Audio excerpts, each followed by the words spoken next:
Uneven tiles after installation?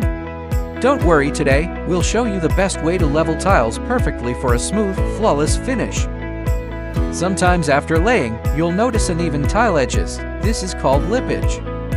It can be caused by several factors: tile warpage, improper layout, or incorrect spacing. Tiles are not always perfectly flat. Slight warping happens naturally during the firing process, especially in large format tiles. That's why using the right tile layout is essential. Avoid a 50% offset with plank-style tiles. Use a 30% offset or less to minimize lippage. Place leveling clips at the tile edges, then insert the wedges and gently tap them to ensure the tiles are perfectly aligned. Besides leveling, spacing matters too. Never install tiles with a zero grout joint, it increases the risk of cracking. Tile spacers help maintain even grout lines for a clean, professional look.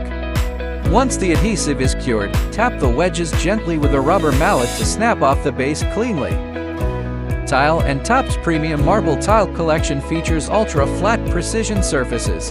When paired with proper leveling, it delivers a seamless, mirror-smooth surface.